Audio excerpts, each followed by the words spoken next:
My mother pretended to support me until I became more successful than her. What happens when the one person who should cheer the loudest for your success secretly hopes you fail? Hey everyone, before we get into the video, don't forget to subscribe and smash that like button if you want more stories just like this. Thanks for the support. My name is Taylor, and I was 27 when my life took a turn I never expected. Growing up, I always thought my mother, Eleanor, was my biggest supporter. She would attend every school play, every awards ceremony, and every parent-teacher conference with a smile plastered across her face. In public, she was the epitome of a proud parent, telling friends and relatives how talented I was and how far I would go in life. But behind closed doors, the story was entirely different. In the privacy of our home, Eleanor would find ways to diminish my accomplishments. The A on my report card was met with, well, that class was easy anyway. The lead role in the school play was just because they needed someone tall. The art competition I won was probably because the other entries were terrible. Each comment was carefully crafted to sound like casual observation rather than criticism, but the pattern was undeniable. As I grew older, this dynamic only intensified. When I announced my decision to pursue a degree in graphic design, Eleanor hosted a celebration dinner for family and friends, regaling them with stories of my childhood artistic talents. But later that night, as we cleaned up together, she casually mentioned how competitive the design field was and how few people actually made a living at it. She suggested I should have a backup plan, something more practical. I graduated with honors, and Eleanor threw a graduation party that would have made anyone believe she was the proudest mother in the world. She framed my diploma and hung it in the living room, where visitors could see it immediately upon entering. Yet, when I excitedly shared news of an internship at a prestigious design firm, she questioned whether the pay would be enough to survive in the city and reminded me that internships rarely lead to permanent positions. Despite these subtle discouragements, I pursued my passion with determination. I worked tirelessly at the internship, often staying late to perfect projects and learn new techniques. When the firm offered me a full-time position after just 3 months, I called Eleanor immediately, my voice brimming with excitement. She congratulated me warmly, suggesting we go out for a celebratory dinner that weekend.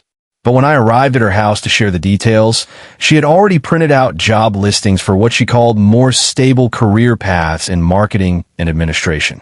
The two-faced nature of Eleanor's support became increasingly apparent as I navigated my early career. She would praise my work to her friends, showing them business cards I had designed or websites I had created. But in private, she would question my choices, pointing out former classmates who had chosen safer careers and were now buying homes or getting married. Her concern for my well-being always seemed to mask a deeper discomfort with my success. What I didn't understand then was that Eleanor's behavior had nothing to do with my actual achievements or potential failures. It was about her own unresolved dreams and insecurities. I would later learn that she had once aspired to be a writer, but had given up her ambitions to marry my father and raise a family. My pursuit of a creative career was a constant reminder of the path she had abandoned. As I approached my late 20s, I began to notice a shift in Eleanor's behavior. The private dismissals became more frequent, more pointed. The public praise became more elaborate, more performative. It was as if she was trying to convince herself and others of her support for me, while privately hoping I would fail. This contradiction would eventually come to a head in ways I never could have predicted, forcing me to confront the complex reality of our relationship and make difficult decisions about my future. The first significant crack in Eleanor's facade appeared during my 3rd year at the design firm. I had been assigned to lead a major rebranding project for a well-known national company. It was the kind of opportunity most designers dream of early in their careers. When I shared the news with Eleanor over dinner, her smile didn't quite reach her eyes.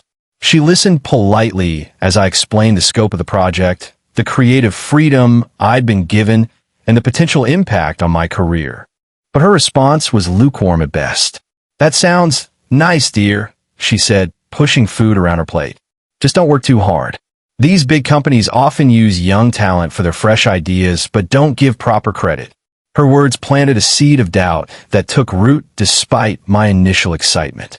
Over the following weeks, as I poured my energy into the project, Eleanor's private comments became more pointed. She would call late at night, ostensibly to check on me, but would end the conversations with remarks about how the company was probably taking advantage of my enthusiasm or how my ideas would likely be watered down by corporate committees. Meanwhile, in public, Eleanor was telling a different story. I learned from a cousin that Eleanor had mentioned my project at a family gathering, describing it in glowing terms, and emphasizing how the company had specifically requested me because of my unique creative vision. She even showed them some preliminary concepts I had shared with her, presenting them as evidence of my exceptional talent. This duality was becoming exhausting. I found myself second-guessing my abilities while simultaneously feeling pressure to live up to the public image Eleanor had created. The project was going well. My supervisor praised my work. The client was excited about the direction we were taking, but Eleanor's private skepticism made it difficult to fully embrace my success. The rebranding launched to critical acclaim. The client was thrilled with the results, and my supervisor called me into her office to congratulate me on a job exceptionally well done. She told me that the client had specifically requested that I lead their upcoming campaign, which would be even more high-profile than the rebranding. I left her office floating on cloud nine, eager to share the good news. That evening, I went to Eleanor's house with a bottle of champagne to celebrate. As I told her about the campaign and the client's request, her expression grew increasingly strained. When I finished, she remained silent for a long moment before finally speaking. "Taylor, I hope you're being careful," she said, her voice measured. "Sometimes when companies seem too eager, it's because they see something they can exploit. They might be setting you up for failure." Her words hit me like a physical blow. Here I was celebrating one of the biggest achievements of my career, and my own mother was suggesting it might be a trap. I tried to explain that this was how the industry worked, that clients who were happy with your work naturally wanted to continue the relationship, but she seemed determined to view my success through a lens of suspicion. What made it even more confusing was that, just 2 days later, I ran into an old family friend who told me how Eleanor had been bragging about my recent success at her book club meeting. According to the friend, Eleanor had described the rebranding as revolutionary and predicted that I would soon be one of the most sought-after designers in the country. The contradiction was becoming too significant to ignore. Eleanor was actively celebrating my success with others while privately undermining my confidence. It was as if she needed others to see her as the mother of a successful child, but couldn't bear to witness that success herself. The campaign project was even more demanding than the rebranding had been. I found myself working longer hours, taking on more responsibility, and pushing my creative boundaries further than ever before. The stress was immense, but so was the satisfaction of seeing my ideas come to life on a national scale. Eleanor's behavior during this period followed the now familiar pattern. Publicly, she was my biggest cheerleader, sharing news articles about the campaign on social media and telling anyone who would listen about her talented daughter. Privately, she continued to plant seeds of doubt, questioning whether the long hours were worth it, suggesting that my ideas were probably being heavily edited by the corporate team, and reminding me that success in creative fields was often fleeting. What I didn't realize then was that Eleanor's two-faced support was about to escalate dramatically. As my professional achievements grew, so did her public investment in my success and her private resentment of it.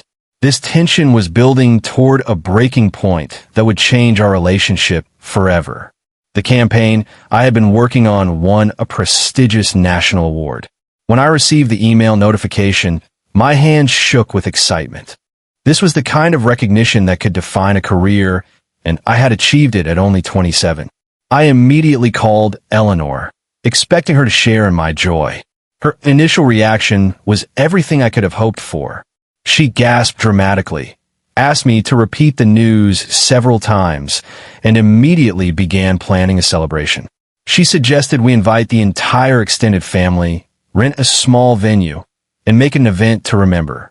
For a moment, I allowed myself to believe that this time, her support was genuine.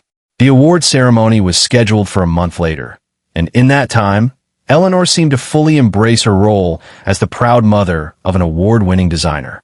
She called daily to ask about preparations, offered to help with my outfit, and even reached out to some of her more influential friends to see if they could attend.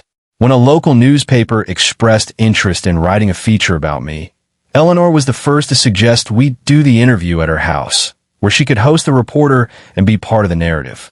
The article, when it appeared, was glowing.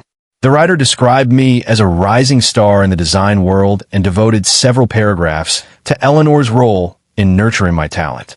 There was a photograph of us together in Eleanor's perfectly decorated living room, her arm around my shoulders, both of us smiling warmly at the camera. Eleanor had the article framed and hung in the entryway, right next to my diploma.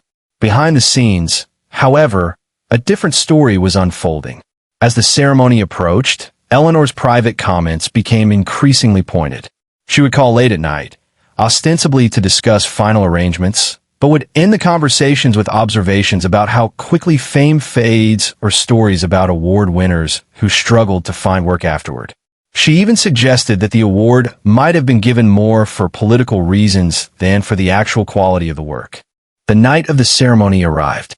I wore a navy blue dress that Eleanor had helped me pick out, feeling a mix of excitement and anxiety. Eleanor, dressed in an elegant cream-colored suit, was the picture of maternal pride. She introduced me to everyone as my award-winning daughter and made sure to position herself prominently in every photograph. When my name was announced as the winner, the room erupted in applause. Eleanor stood up, clapping enthusiastically, tears streaming down her face. As I walked to the stage, I caught her eye and saw what I interpreted as genuine pride. In my acceptance speech, I thanked her for her unwavering support, watching as she dabbed at her eyes with a handkerchief. The after-party was a whirlwind of congratulations and networking. Eleanor remained by my side, accepting compliments on my behalf and steering me toward people she deemed important connections. She was the perfect supportive mother, basking in reflected glory. It wasn't until we were driving home that the mask slipped. I was still riding high on the evening's success, replaying moments in my mind, when Eleanor broke the comfortable silence. "You know, Taylor," she said, her voice casual, "these awards can be a double-edged sword. They set expectations that are nearly impossible to meet." I turned to look at her, confused by the sudden shift in tone. "What do you mean?" "Well, you've set the bar quite high for yourself now," she continued, her eyes fixed on the road ahead. "People will expect everything you do to be at this level or better. That's a lot of pressure for someone so young." Her words, though seemingly reasonable, felt like an attempt to diminish my achievement. I tried to brush off the feeling, reminding myself that Eleanor was probably just being protective. But as the days passed, her private comments about the award became more frequent and more pointed. She would mention articles she had read about award winners who struggled with their next projects, or tell me about people she knew who had peaked early in their careers. Each comment was carefully framed as concern for my well-being, but the underlying message was clear: my success was temporary, and I should prepare for disappointment. What made this behavior particularly confusing was that Eleanor was simultaneously leveraging my award for her own social benefit.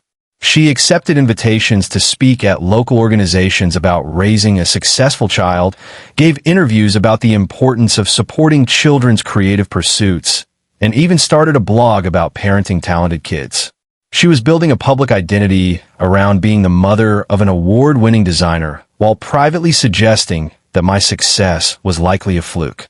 The breaking point came about 3 weeks after the ceremony. I had been contacted by a major international design firm about a senior position with a substantial salary increase and creative freedom I had only dreamed of. When I told Eleanor the news, her reaction was immediate and visceral. Her face, which had initially brightened at my excitement, quickly hardened. She listened as I explained the details of the offer, her expression growing increasingly distant. When I finished, she didn't say anything for a long time. Finally, she stood up and walked to the kitchen, returning with a glass of water that she placed on the table in front of me. "Taylor," she said, her voice dangerously calm. Have you considered what this would mean for our family? For me, I stared at her, confused by the sudden turn in the conversation. What do you mean? This is a wonderful opportunity for me. It's a wonderful opportunity for you to abandon the people who supported you, she replied, her voice now sharp with anger. You get a little bit of success, and suddenly you're too good for the city that raised you, too important for the mother who sacrificed everything for you. Her accusation was so unexpected that I was momentarily speechless. When I found my voice, I tried to explain that this wasn't about abandoning anyone, but about advancing my career. Eleanor wasn't listening. She had stood up and was pacing the room, her movements agitated. I knew this would happen. I knew that award would go to your head. You think you're special now, better than the rest of us. But let me tell you something, Taylor. Success changes people, and not for the better. Her words were like physical blows, each one landing with devastating impact. I had never seen this side of Eleanor before. This raw, unfiltered jealousy that she had apparently been hiding behind a mask of concern. The realization hit me with shocking clarity. Eleanor wasn't just privately skeptical of my success. She was actively threatened by it. The confrontation with Eleanor left me shaken and confused. For days, I replayed our conversation in my mind, trying to make sense of her sudden hostility. The job offer from the international firm represented everything I had been working toward: creative freedom, professional growth, financial security. Yet Eleanor had framed it as a betrayal, a selfish abandonment of family obligations. What I didn't know then was that Eleanor's reaction was just the beginning of a campaign to undermine my success. While I was deliberating whether to accept the position, she was quietly working behind the scenes to ensure that I wouldn't. The first sign that something was wrong came when I received a call from the hiring manager at the international firm. His tone was noticeably cooler than it had been during our previous conversations. He informed me that they needed to reschedule our final meeting, citing unexpected scheduling conflicts. Though I tried to ignore the nagging feeling that something was off, the cancellation left me uneasy. 3 days later, I received an email from the firm withdrawing the job offer entirely.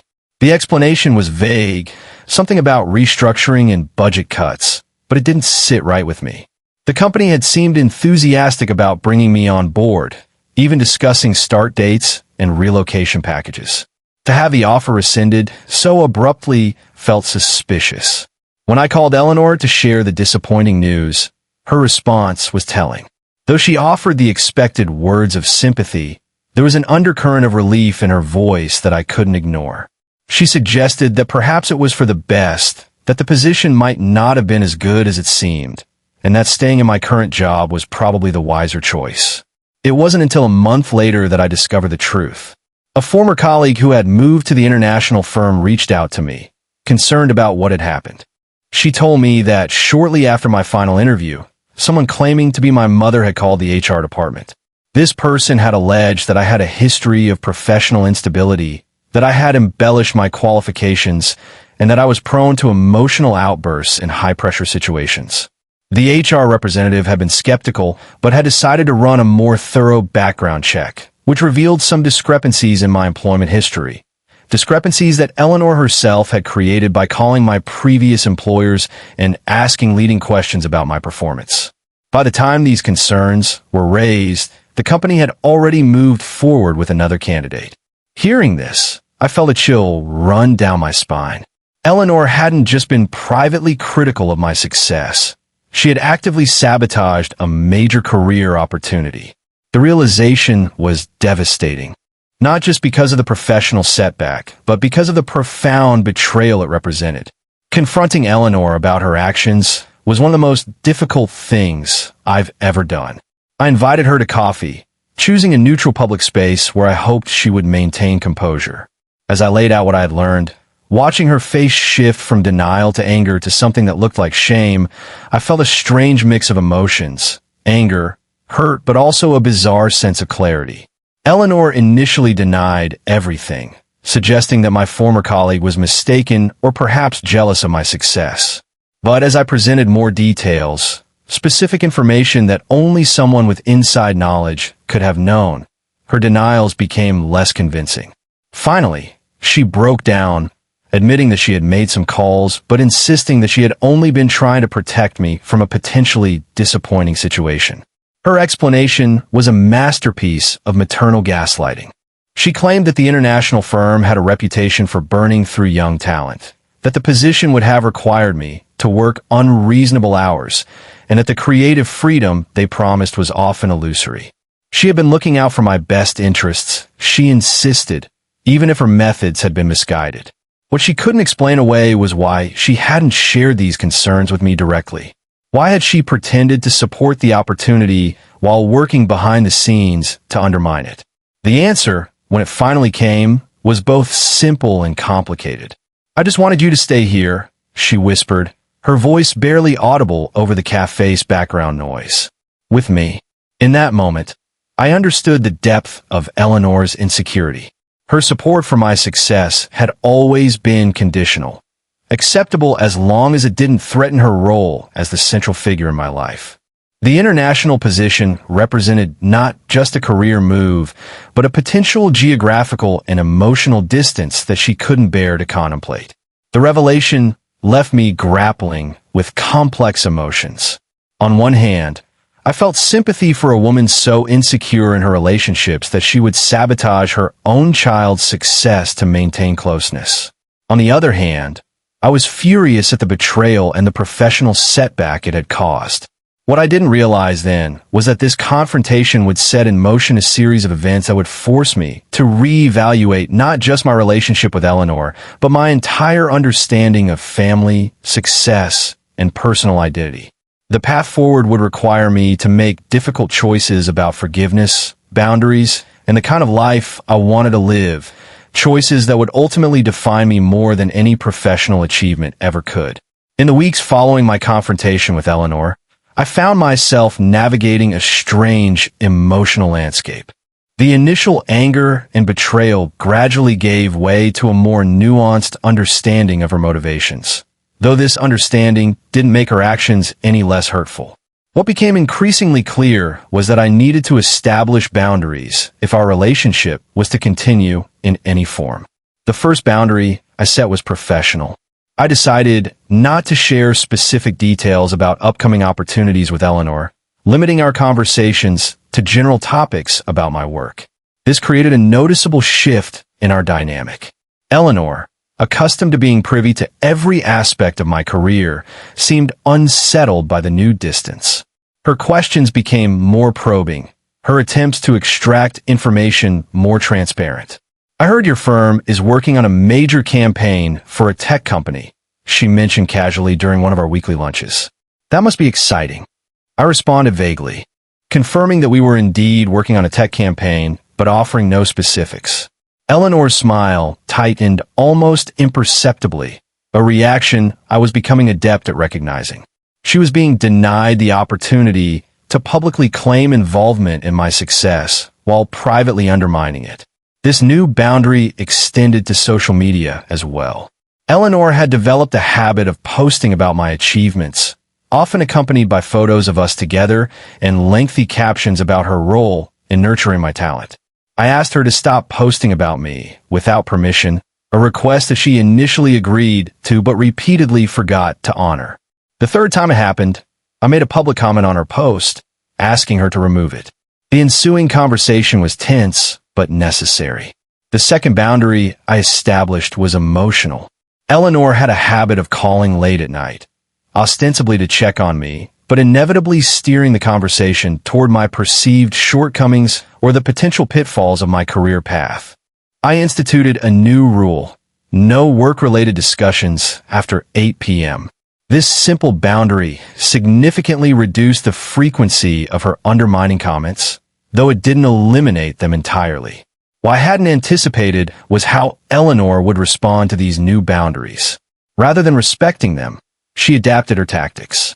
Unable to directly undermine my professional opportunities, she began to focus on my personal life, suggesting that my career focus was costing me chances at relationships and happiness. "You're not getting any younger, Taylor," she commented during one family gathering, her voice loud enough for others to hear.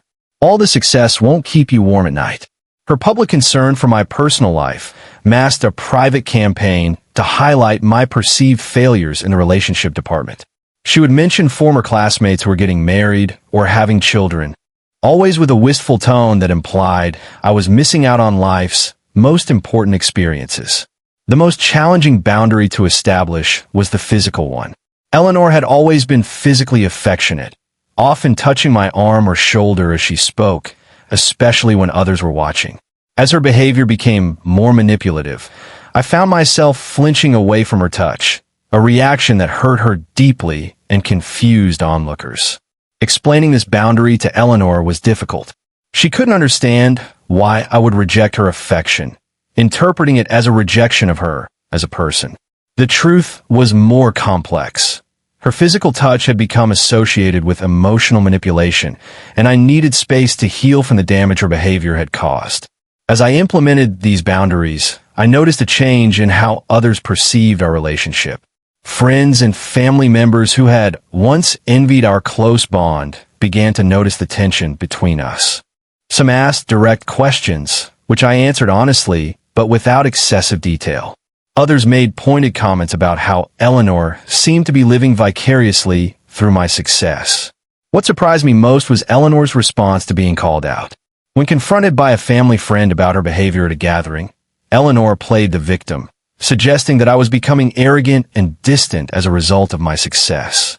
She portrayed herself as a concerned mother being pushed away by an ungrateful child, a narrative that found sympathy with some of our more traditional relatives.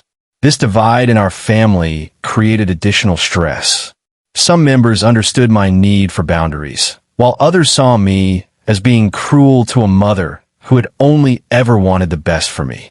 The complexity of the situation was exhausting.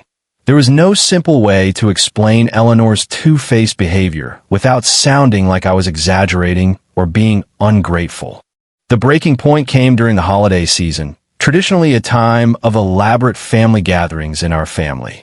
Eleanor announced that she would be hosting the annual Christmas party, as she always did, but added that she planned to make a special announcement about my recent professional achievements. When I told her that I would prefer she didn't make me the focus of her party, she became upset. "Taylor, I'm your mother," she said, her voice tight with emotion. "I should be able to celebrate my daughter's success. Unless, of course, you're ashamed of me now that you're so important." Her manipulation was transparent, but effective. I could already imagine the narrative she would spin if I refused to attend, that I had become too successful for my own family, that I was embarrassed by my humble roots. Yet attending would mean allowing her to use my achievements to bolster her own social standing while continuing to undermine me privately. The decision I made in that moment would have lasting consequences for our relationship. I chose to attend the party, but arrived with a clear set of boundaries in mind. I would be polite but distant, present but not performative. I would not participate in the narrative of the grateful child whose success was due entirely to maternal sacrifice. This approach created tension that was palpable throughout the evening. Eleanor, unable to fully control the narrative or use my achievements as she wished, became increasingly agitated. Her public performance of maternal pride grew more exaggerated, while her private comments to me became more pointed. The evening culminated in a moment that would define our relationship going forward. As Eleanor stood to make her speech, I quietly excused myself to use the restroom, timing my return to coincide with the conclusion of her remarks about my success. When she noticed my absence during the height of her performance, her expression shifted from pride to fury. What happened next would force both of us to confront the reality of our relationship in a way we never had before, setting the stage for a final resolution that neither of us could have predicted. The aftermath of the Christmas party confrontation was both painful and liberating. Eleanor's anger at my perceived disrespect was immediate and intense. She called me the next morning, her voice shaking with rage as she accused me of humiliating her in front of friends and family. I listened quietly, allowing her to vent without defending myself or apologizing for my actions. What I didn't realize then was that this confrontation would be the catalyst for a complete redefinition of our relationship. In the weeks that followed, Eleanor alternated between anger and attempts to manipulate me back into our old dynamic.